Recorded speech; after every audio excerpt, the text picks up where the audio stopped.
So what does this mean that we have a new kind of government? So are we going to see masters of the continuing revolution in e-health, or as this conference is called, in terms of revolutionizing healthcare, are we going to see a disruption to that? Are we going to see the continued transformation that we have today? Or is this new government going to be the destroyers and blockers of all that we have achieved over the last 10 years? And I think that will depend, any of those points will depend very much on how long the government stays in power. But not only that, how well we continue to do as a group in the NHS, in the private sector, in the universities and so on, in validating what we're doing and the money that we've spent. But also, a really important point, and I find this more and more on a global basis, is education of the politicians. There's too much emotion around ICT and healthcare and the investment that's made, and not enough understanding about what the benefits are. And all of the people in this room, I've looked at the attendance list. I don't think there's a member here in the audience that doesn't have a responsibility to speak to government and to educate them. And if we don't do that, decisions will be made that really are uninformed. So that's my little political part, which is quite apolitical for me.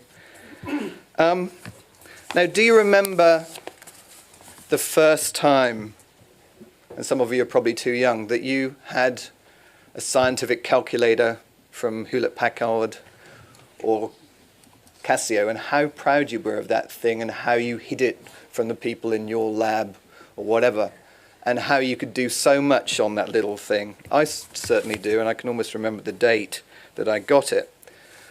And then do you remember when you had your first PC?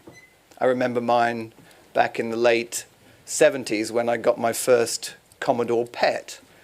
And what difference did that make to me? At that time I was doing clinical data analysis, and I had to punch my own cards out and take it down to the computer room and queue and wait several days for a printout to come with my results, and suddenly I got my results in minutes on the screen of that laptop. And suddenly I knew that I was entering in a whole new world. And not only that, in my laboratory I could link that little computer to my equipment and get displays and analyze data.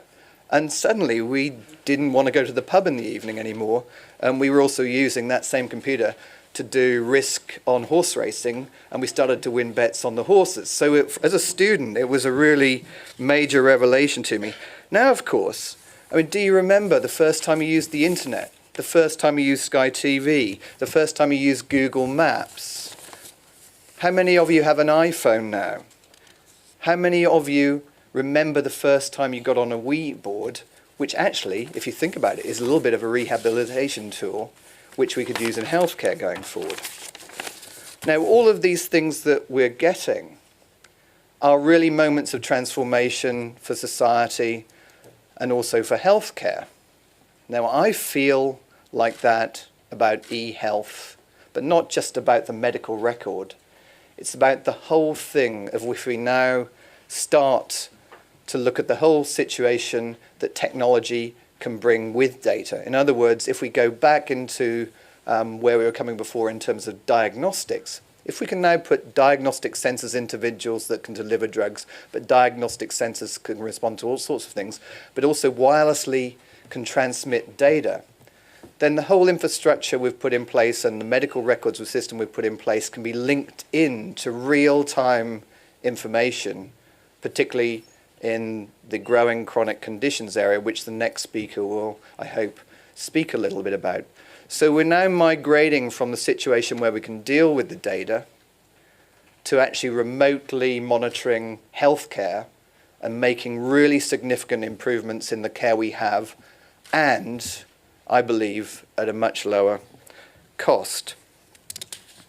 So that's, I think, where we're going. But do you remember, and some of you will around this audience, do you remember back in the 80s, and I certainly do when I was doing clinical work, I had to sit in rooms for days going through paper records.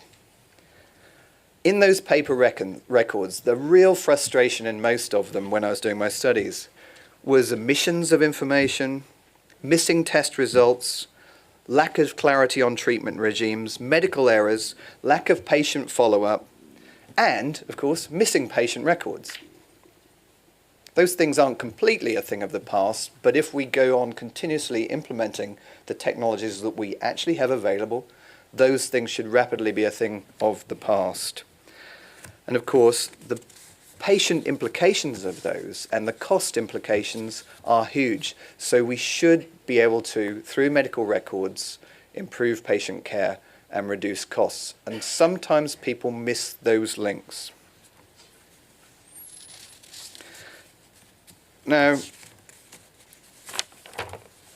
one of the things that we see today in the NHS, and we're now doing a lot of clinical studies around the UK, is a real ability to have up-to-date, accurate, and comprehensive patient information.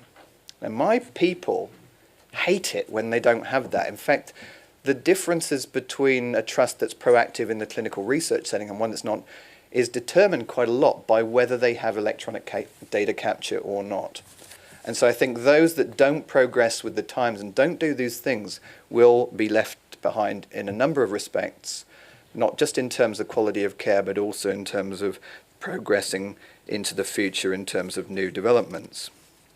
Now, we're only just scratching the surface on this, I think. We've got to back integrate this stuff into the patient. And what Microsoft's Healthcare Solutions Group says is they see the future in which consumers are in control of their own healthcare. Providers have exactly the information they need, and they can focus on prevention and personalized care.